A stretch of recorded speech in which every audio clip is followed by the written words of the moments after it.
What's cracking, y'all? You are now watching Boo TV. Appreciate you for stopping in. Like, comment, subscribe, hit the bell, stay notified, and let's get into the big shout out to the Denver Nuggets on winning their first NBA championship. This video is about Jamal Murray. Listen, man, I honestly believe Jamal Murray has not got talked about enough through these playoffs, especially in this final series. And I just feel like he hasn't gotten enough respect. Just from what I'm hearing people say as these games have completed, now the NBA Finals has finished. The last time we seen Jamal Murray before his ACL injury was in the bubble. And he was tearing it up for the most part. He then goes on to miss, 18 months of action through recovery and rehabilitation. Came back this season, getting his legs up under him, getting back in NBA shape, and slowly but surely contributing more and more and more to the team as his minutes increase and his role would increase. And then we hit the playoffs. And here we are. The guy has done nothing short of show up, rise to expectations, and for some people, rise above expectations, help carry this team.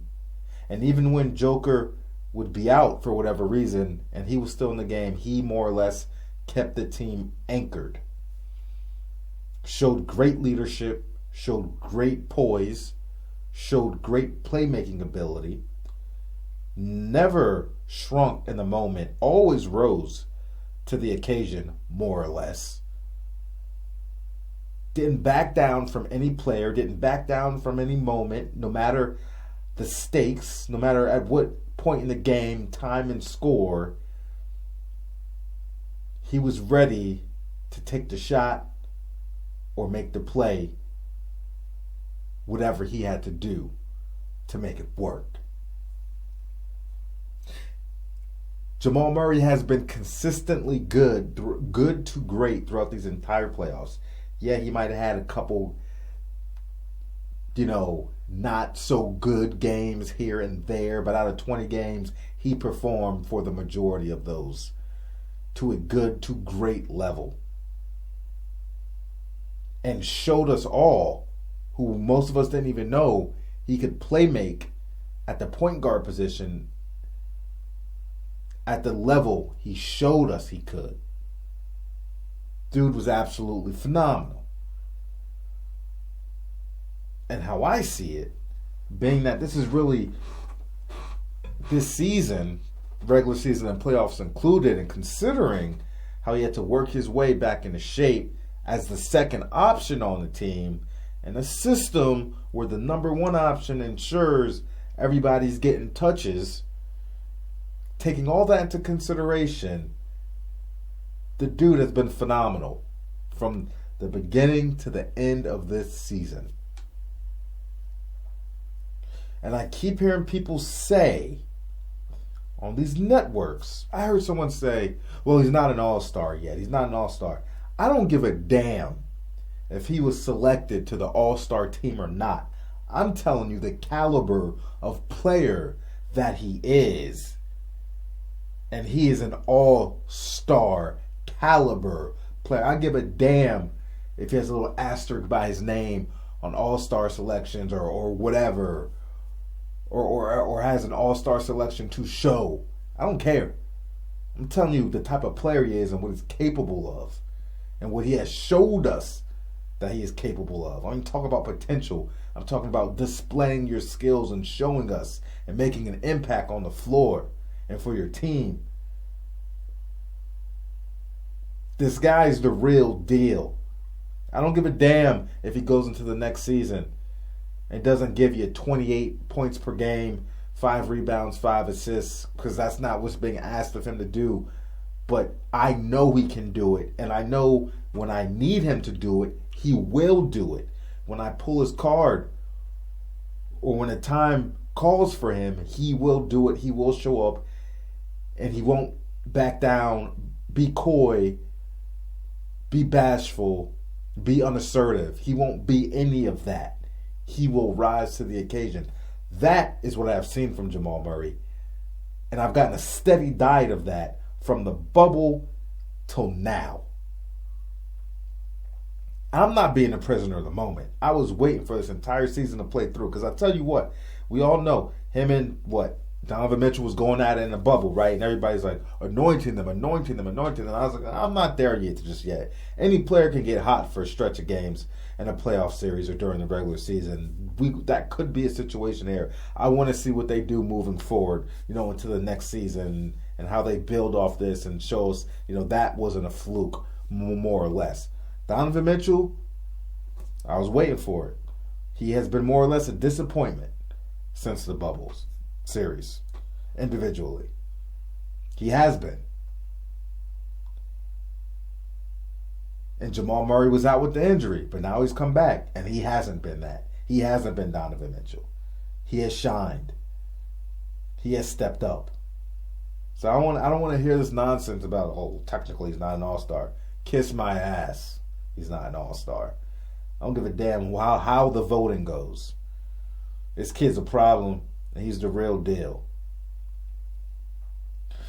I'm sure a lot of people don't agree with me on this, and that's fine. That boy got some kahunas, and he's clutch. And there was no doubt in my mind when Joker got in that foul trouble. I don't remember what game that was. It was one of those games in Miami, I think. I wasn't worried. Not that I was rooting for any team, but I knew Murray would step up. I knew Murray would take command and run the offense as the primary option without Joker. Amazing shot making abilities, long range, mid range, getting to the cup, has a great handle on the ball, has excellent court vision, makes great decisions, low turnovers. The dude wanted it. He was hungry, and it showed. And he didn't care if anybody was talking about him or giving him his props. He was going out there performing. And I still don't think people giving him his props.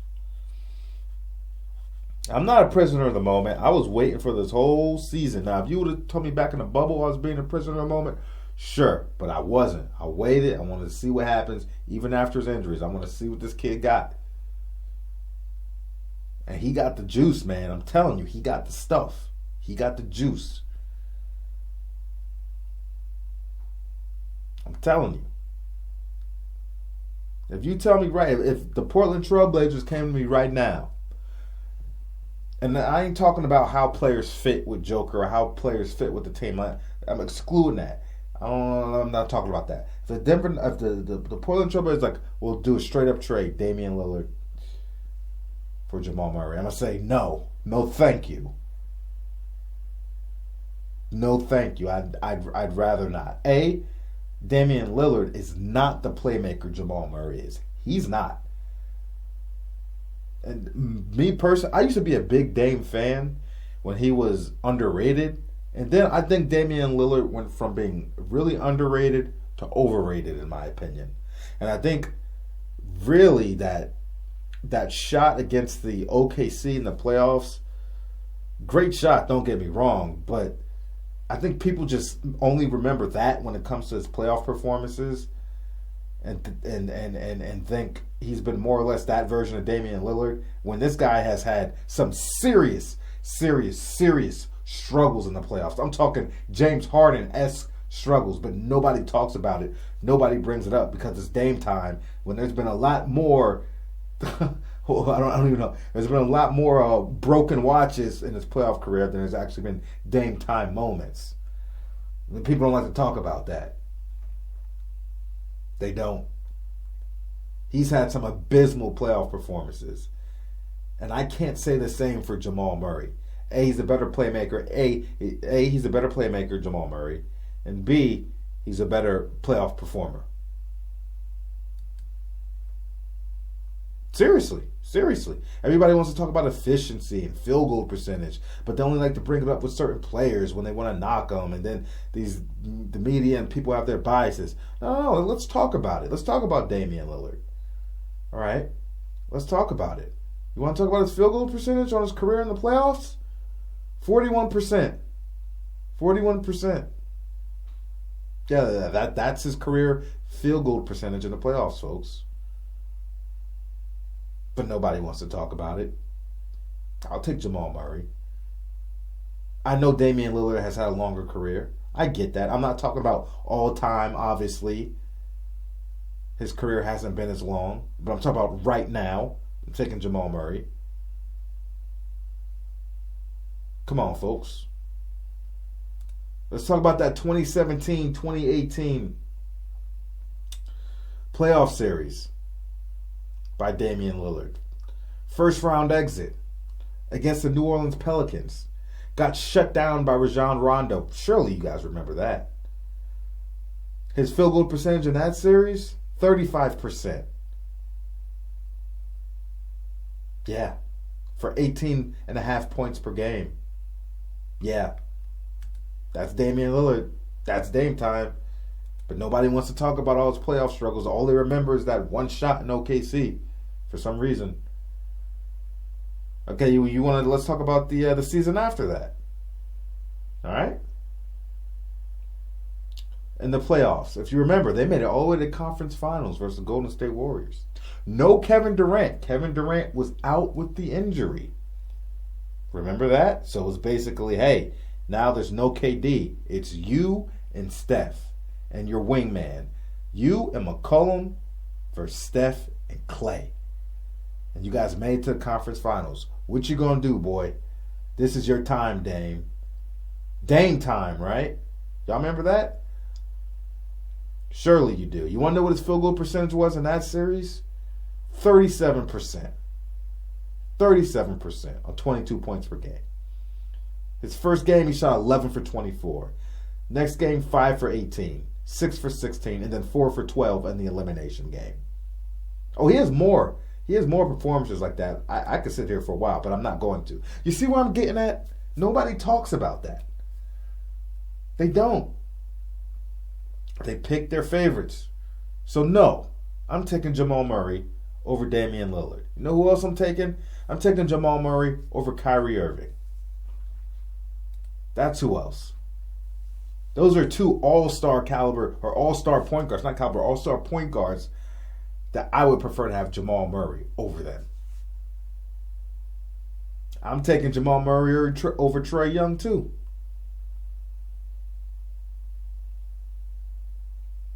Come on, man.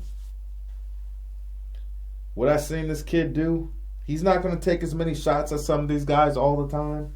He's not. Because he's going to play his role. He's not the number one option like some of these other guys are. But there's no doubt in my mind if you put him in the same position as these other players that he will not disappoint.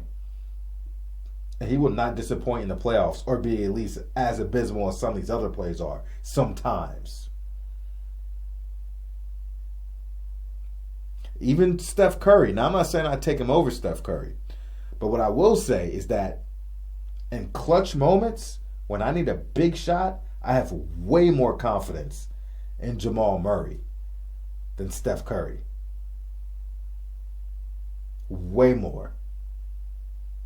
In pressure situations, give me Murray over Steph.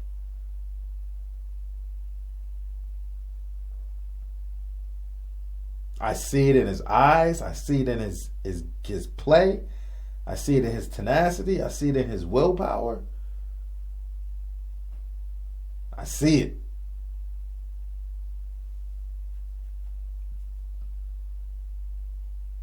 In a high leverage moment, when I need a big bucket, that is when I'll take Murray over Steph. Surely. But overall, nah, I ain't taking him over Steph. Not yet.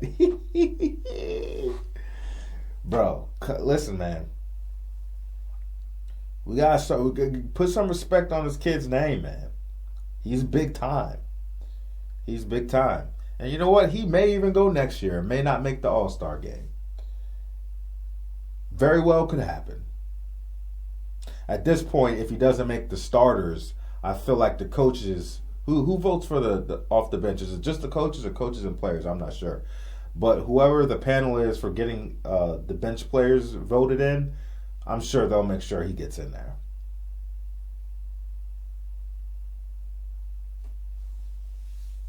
That's my opinion, and I'm sure it's an unpopular one. I'm sure it is. I'll take Jamal Murray over Tyrese Halliburton, and I love Halliburton. I'll take Murray over Halliburton. Maybe even, yeah, I'll even take him over. I'll even take him over Shea Alexander. Hell, I even take him over John Morant.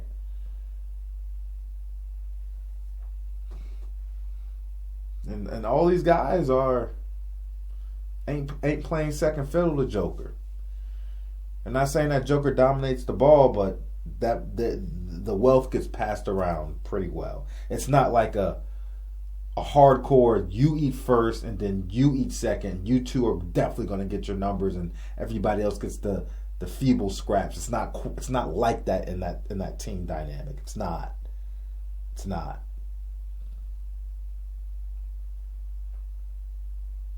I like this kid, man. I really do. I really do like him. I like this kid. I've been hearing Jimmy Butler get talked about more, and he's been more impactful than Jimmy Butler. And I understand the Nuggets have a better team. I get that, but outside of that Milwaukee Bucks series and a little bit of that New York Knicks series, Jimmy Butler has not been impressive. He's shooting like 30-something% from the field, I think, since that series. Like he's not been that guy. And listen, I'm not one of these guys that were freaking doing backflips over Jimmy Buckets, playoff Jimmy or whatever. Like, people started saying this guy was the best player in the league. Some people started saying this guy was the best guy left in the playoffs. This is the type of stuff I was hearing about Jimmy Butler in the playoffs. I'm just like, what are you talking about? What? Listen, Jimmy Butler's a superstar. No, Jimmy Butler is not no damn superstar. Cut it out. Stop it. Just stop it. And I love Jimmy Butler. He ain't no damn superstar. I love him. I love how he plays. But overall in these playoffs, Jamal Murray has been better. He has been. Jimmy Butler, in moments, can turn it up. In moments. But whenever I need him to, almost every single time I need him to dial in and go Super Saiyan, do I think he can do it? No. And he has showed us that. Even Jimmy Butler himself said, I wish people would stop saying that. There's no such thing as playoff Jimmy. And he's right. I mean, he's right, he's wrong. Like, given the evidence we've seen moments of Jimmy Butler taking his game to a higher level in the playoffs. But it's not sustainable. It's not sustainable. I don't want to hear the excuses. I started hearing, oh, his knee, I can't wait to see what he looks like, after he whatever was wrong with him, his knee, I can't wait to see what he looks like next season. He's gonna look like he did in the beginning of this season as he did last season. I mean, I said that wrong. He's gonna look like he did this season, next season. I said that wrong again. Next season, he's gonna look like he looked like in the beginning of this season, or in the duration of this season. He's not going to be performing at some superstar level during the regular season. He's not. You're going to get the same Jimmy Butler. People are like, oh, can't wait to see him next season. He's going to be, 26 points per game, 5 rebounds, 5 assists, leading them to a top record. No.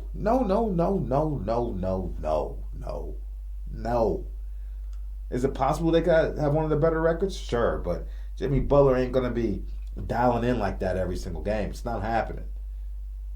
He's never been that guy on that level. Can he do it in moments, in games?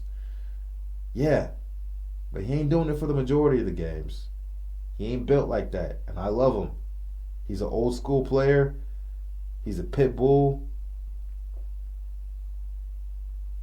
But he just doesn't have the skill set to do it every single night. The ability to do it every single night. But he'll never cheat you on effort. But when you need him to step up and score sometimes, as we've seen in these finals, or most of the playoffs, he's been, he has, it's like he waits too long. Sometimes he waits till there's like a couple minutes left in the fourth, and then he starts trying to get shots up, and sometimes it's a little bit too late. We needed that in the second and third quarter.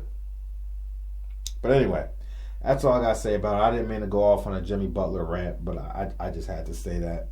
And I love Jimmy Buckets, but